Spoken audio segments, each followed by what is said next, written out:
நபிகள் ஸல்லல்லாஹு அலைஹி வஸல்லம் அவர்கள் சமுதாயத்திற்கு நபியாக வந்தார்கள் என்று சொன்னால் ஒரு நபியின் இலக்கணம் எப்படி இருக்கும் என்பதையும் அந்த மக்களுக்கு காட்டிக்கொண்டே இருப்பார்கள். எனவே தான் நபிமார்களுக்கு அற்புதங்கள் நடக்கும். வளமையான மனிதர்களிலிருந்து மனித சக்திக்கு அப்பாற்பட்ட சில செய்திகள் நபிமார்களிடத்தில் வருகிற போது மக்கள் புரிந்து கொள்வார்கள், இது இவரிடமிருந்து எப்படி வந்தது, அவர் அல்லாஹ்வுடைய உதவியை கொண்டு இந்த அற்புதங்களை நிகழ்த்துகிறார் என்று புரிந்து கொள்வார்கள். அந்த செய்தியை பார்க்கிற போது அந்த மக்களுக்கு இந்த தூதர்கள் மீது ஒரு நம்பிக்கை ஏற்படும். அந்த நம்பிக்கை அல்லாஹ்வின் மீதுள்ள நம்பிக்கையாக அது மாறும். இவர்களின் வார்த்தைகளின் மீதுள்ள நம்பிக்கை பிறக்கிற போது இதை உண்மை என்று நம்பி ஈமானை அவர்கள் உறுதிப்படுத்தி கொள்வார்கள். நபிகள் ஸல்லல்லாஹு அலைஹி வஸல்லம் சாதாரண மனிதரிலிருந்து எப்படி நபிமார்கள் வேறுபட்டிருப்பார்கள் என்பதற்கு அவருடைய வாழ்க்கையில் பல்வேறு உதாரணங்களை பார்க்க முடியும். நமக்கு ஒரு செய்தி, நாளை நடக்கக்கூடிய செய்தியோ அல்லது ஒரு கணிப்போ சொல்வதென்றால் ரொம்ப கஷ்டம். நபிகள் ஸல்லல்லாஹு அலைஹி வஸல்லம் அவர்கள் ஒரு ஆண்டுக்கு முன்பு சொல்லுகிறார்கள், முஆத் இப்னு ஜபல் ரலியல்லாஹு அனுப்பி வைப்பதற்காக வேண்டி வெளியே வருகிற போது ஸல்லல்லாஹு அலைஹி வஸல்லம் சொன்னார்கள், இதுதான் நம்முடைய கடைசி சந்திப்பாக இருக்கலாம். அடுத்த ஆண்டு நீங்கள் இங்கே மதீனாவுக்கு வந்தால் அநேகமாக என் கபரின் பக்கமாகத்தான் நீங்கள் நடந்து போவீர்கள் அப்படின்னு ஸல்லல்லாஹு அலைஹி வஸல்லம் சொல்கிறாங்க. இது கேட்ட அந்த சஹாபி அழுகிறார். அது மாதிரி தான் நடந்தது. சொன்னதிலிருந்து ஒரு வருடத்திலே நபிகள் ஸல்லல்லாஹு அலைஹி வஸல்லம் அவர்கள் வஃபாத் ஆகிவிட்டார். முஆத் இப்னு ஜபல் அதற்கு பிறகு வந்தபோது பெருமானார் சொன்னதை போன்று தான் அந்த காட்சி இருந்தது. ஒரு வருடத்திற்கு முன்னாலே நடக்கக்கூடிய காரியத்தை சொல்வது எவ்வளோ ஒரு தூர நோக்கோடு தூர பண்புகளை கொண்டதாக இருக்கிறது என்பதை நாம் புரிந்து கொள்ளுகிறோம். நபிகள் பெருமானார் ஸல்லல்லாஹு அலைஹி வஸல்லம் அவர்களுடைய கடைசி ஹஜ்ஜு சொல்லுகிறார்கள், என்னிடமிருந்து ஹஜ்ஜுடைய கடமைகளை எல்லாம் தெரிஞ்சுக்கங்க. அல்லிமு மின்னி மனாசிக்கக்கும், உங்கள் ஹஜ்ஜை பற்றி தெரிஞ்சுக்கங்க. ஏன்னா நான் கைப்பற்றப்பட இருக்கிற நபர். நான் இந்த வருடத்தை போல அடுத்த வருடம் உங்களுடன் இதே இடத்திலே நான் இந்த நாளில் சந்திப்பேனா என்பது எனக்கு தெரியாது. இப்பயே கற்றுக்கங்க. ஸல்லல்லாஹு அலைஹி வஸல்லம் சொல்லி மிகச்சரியாக 80 நாட்கள் ஹஜ்ஜத்துல் இதாவிலிருந்து பெருமானார் புறப்பட்டு 80 நாட்களிலே அவர் வஃபாத் ஆகி விடுகிறார். தன் குறித்து பேசுவது என்பது ஒரு செய்தி. பிறர் குறித்தும் ஸல்லல்லாஹு அலைஹி வஸல்லம் அவர்கள் மிக தெளிவாய் சொல்லுவார்கள். எனக்கு பிறகு என் மனைவிமார்களில் கை நீளமான பெண் தான் என்னை முதலிலே சந்திப்பார். அவர் தான் மௌத்தானால் என்னை சந்திப்பார் என்று ஸல்லல்லாஹு அலைஹி வஸல்லம் சொன்னார்கள்.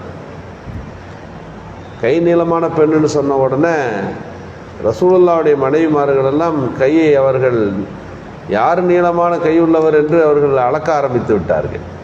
அப்போது ஸல்லல்லாஹு அலைஹி வஸல்லம் சொன்னாங்க, கை நீளமான பெண்ணுனாக்கா தான தர்மங்களில் அதிகமாக இருப்பவர்னு அர்த்தம். இங்கே நாம் கவனிக்கிறோம், பெருமானார் ஸல்லல்லாஹு அலைஹி வஸல்லம் பிறரின் சூழ்நிலைகளை அங்கே எடுத்து சொல்லுகிறார்கள். இப்படித்தான் நடக்கும். ஒரு சஹாபி ரலியல்லாஹு கைபர் யுத்தத்தில் பயங்கரமாக செஞ்சுக்கிட்டு இருக்கிறாரு. அந்த யுத்த களத்தினுடைய காட்சி நடந்து கொண்டிருக்கிற போது ஸல்லல்லாஹு அலைஹி வஸல்லம் ஒரு சஹாபியை பற்றி காட்டப்படுகிறது. இவர் பாருங்க, ஒரு கூட்டமாக இருந்தாலும் போய் மோதுறாரு, தனிநபரையும் மோதுறாரு, ஒருத்தரையும் விடுறதில்லை இவர் அப்படின்னு சொன்ன உடனே ஸல்லல்லாஹு அலைஹி வஸல்லம் அவரை பார்த்தார்கள். பார்த்து விட்டு சொன்னார்கள், இவர் நரகவாதின்னு சொன்னாங்க. எல்லாருக்கும் ஆச்சரியம், என்னது இப்படி சொல்லிட்டாங்களேன்னு. அந்த யுத்த காலத்தின் காட்சியை மட்டும் சில சஹாபிகள் கவனித்தே வந்தார்கள், என்ன நடக்க போகுதுன்னு. அந்த யுத்தம் முடிந்தது. ஸல்லல்லாஹு அலைஹி வஸல்லத்துக்கு தகவல் வருகிறது. சொன்னார்கள், அவர் யுத்தத்தில் ஷஹீத் ஆயிட்டார் அப்படின்னு சொல்லப்பட்டது. ஷஹீதாகிவிட்டார் என்ற செய்தி வந்து கொண்டிருக்கிற அதே நேரத்தில் தெளிவான செய்தி பிறகு வந்தது, இல்லை யுத்தத்தில் வச்சு அவர் மௌத்தா போல, அன்றைக்கு அடுத்த நாள் இரவு பற்றிருந்த காயத்திற்காக வழிதாங்க முடியாமல் அவர் தன்னை தற்கொலை செய்து கொண்டார் அப்படின்னு செய்தி கொடுக்கிறது. நபிகள் ஸல்லல்லாஹு அலைஹி வஸல்லம் சொல்கிறாங்க, நீங்கள் சொன்ன மாதிரியே அவர் அவ்வளவு பெரிய வீர வேஷத்தோடு யுத்தம் செய்தாலும் அவர் கடைசியில் தன் உயிரை அவரே மாய்த்து கொண்டு விட்டார் என்று சொன்னபோது ஸல்லல்லாஹு அலைஹி வஸல்லம் சொன்னார்கள், அல்லாஹ் என்னை உண்மைப்படுத்தி இருக்கிறான் என்று அந்த சஹாபி குறித்து அவர் குறித்துள்ள செய்தியை ஸல்லல்லாஹு அலைஹி வஸல்லம் சொல்லுவார்கள். அப்போது ஒரு நபியின் வார்த்தைகள் என்பது யதார்த்தமான மனிதர்களிலிருந்து வேறுபட்டிருப்பதை பார்க்கிறோம். என்ன காரணத்தினால் அல்லாஹ் இப்படி நபிமார்களுக்கு இது போன்ற இல்முகளை கொடுக்கிறான் என்றால், அவர்கள் இன்று உள்ளதை சொல்லுகிறார்கள். ஒரு மனிதனின் வாழ்க்கையில் பல ஆண்டுகளுக்கு பின்னால் நடக்கப் போவற்றை அல்லாஹ்வின் உதவி கொண்டு சொல்லுகிறார்கள் என்று சொன்னால், மனித சமுதாயத்திற்கான செய்திகளை அவர்கள் சொல்லுகிற போது அவர்களுக்கு ஒரு நம்பகத்தன்மை அதில் அவர்களுக்கு இருக்கிறது என்பதை நாம் புரிந்து கொள்ள வேண்டும். யதார்த்தமான சாதாரண மனித ஆற்றல்களிலிருந்து வேறுபட்ட பண்பு நபிமார்களிடத்திற்கு இருக்கிறது. இந்த செய்திகளை சொல்ல முடிகிறது என்றால், அல்லாஹ்விடமிருந்து வருகிற செய்திகள் நமக்கு கண்ணுக்கு தெரியவில்லை, புலப்படவில்லை, அதை எப்படி என்று புரிந்து கொள்ள முடியவில்லை. ஆனால் ஒரு நபியின் பேச்சு அப்படியே அது ஏற்கப்பட வேண்டும் என்பதற்கு சின்ன உதாரணங்களாக இவைகள் அமையப்பட்டு விடுகிறது. இதுதான் நபிமார்களுடைய உயர்ந்த பண்பு. ஒரு மலையில் ஏறும்போது அந்த மலை கொஞ்சம் சருகுது. ஸல்லல்லாஹு அலைஹி வஸல்லம் சொல்கிறாங்க, மலையை ஏன் அசைகிற நெல், இதில் 2 ஷஹீத் இருக்கிறாங்க, ஒரு சித்திக் இருக்கிறாங்க, ஒரு நபி இருக்கிறார், நீ ஏன் மலை அசைகிற அப்படின்னு சொன்னாங்க. மலை அசைகிறதுனா 2 ஷஹீத் இருக்காங்கன்னா அவருடைய வாழ்க்கையில் இவர் ஷஹாதத்தை அடைவார் என்பதை இங்கே சொல்லுகிறார்கள். அதுபோல நபிகள் ஸல்லல்லாஹு அலைஹி வஸல்லம் சொன்னதைப் போலவே உமர் ரலியல்லாஹு, உஸ்மான் ரலியல்லாஹு அவர்கள் கொல்லப்பட்டார்கள். அபூபக்கர் சித்திக் ரலியல்லாஹு குறித்து ஷஹீத் என்ற வார்த்தையை ரசூலுல்லாஹ் சொல்லலை, அவர்கள் ஷஹாதத்தும் ஆகவில்லை என்று இந்த ஹதீஸுகளில் நம்ம பார்க்கிற போது நாம் புரிந்து கொள்ள வேண்டும். நபிமார்களுடைய அந்த வார்த்தைகள் என்பது அவர்களுடைய மகத்துவத்தையும் அவர்களுடைய கண்ணியத்தையும் அவருடைய மேன்மைகளையும் நாம் புரிந்து கொள்வதற்கு இது போன்ற ஹதீஸுகள் நமக்கு காரணமாக அமைக்கும். சஹாபி சொல்கிறாங்க, அவர் மூத்தாயிட்டார், அப்போ உங்கள் தோழருக்கு நீங்களே தொழுகை நடத்துங்கன்றாங்க. இருக்கிற இடம் வேறு, செய்தி வருகிற போது ஸல்லல்லாஹு அலைஹி வஸல்லம் சொல்லுகிறாங்க, அப்படியா உங்கள் தோழருக்கு நீங்களே தொழுகை நடத்துங்க, நான் தொழுகை நடத்தலை. யா ரசூலல்லாஹ், ஏன் நீங்கள் தொழுகை நடத்தலை?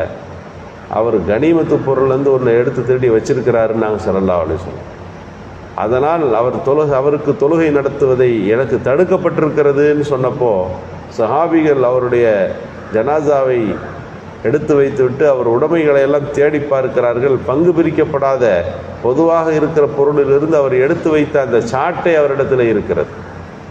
இங்கே நபிகள் ஸல்லல்லாஹு அலைஹி வஸல்லம் எங்கிருந்தோ இந்த செய்தியை சொல்லுகிறார்கள். எப்படி அல்லாஹ்விடமிருந்து இந்த செய்தி அவர்களுக்கு கிடைக்கிறது. எனவே நபிமார்களின் மகத்துவம் குறித்தும் அல்லாஹ் ரசூலுடைய மேன்மை குறித்தும் நாம் உள்ளத்தில் பதிவு செய்து கொள்ள வேண்டும். அவர்கள் ஒரு விஷயத்தை சொல்லுகிறார்கள் என்று சொன்னால் அந்த வார்த்தைகள் இந்த உலகத்திலும் மறு உலகத்திலும் நமக்கு ரொம்ப முக்கியமானது.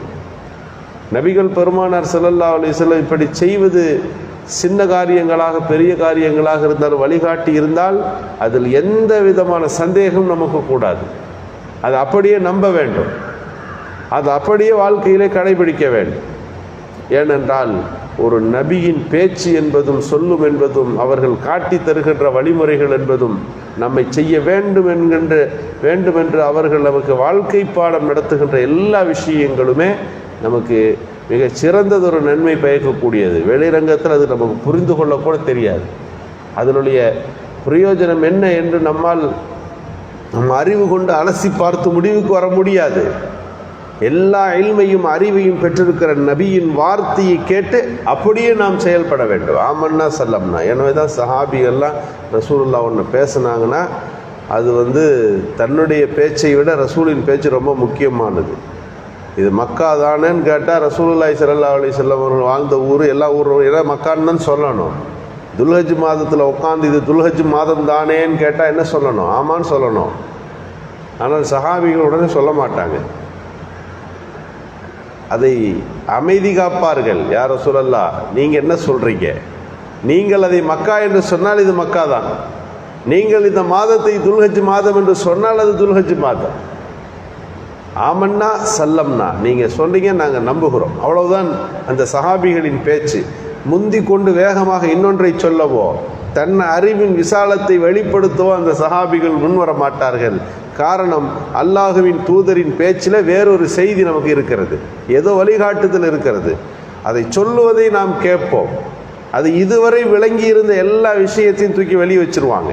இதுவரைக்கும் அவங்க புரிஞ்ச விஷயத்தை ஃபுல்லாக வெளியே வச்சிருவாங்க. அல்லாஹ்வின் தூதரின் பார்வையில் என்ன வருகிறது, என்ன சொல்ல வர்றாங்க, இதுதான் அந்த சஹாபிகளின் பார்வையாக இருந்தது.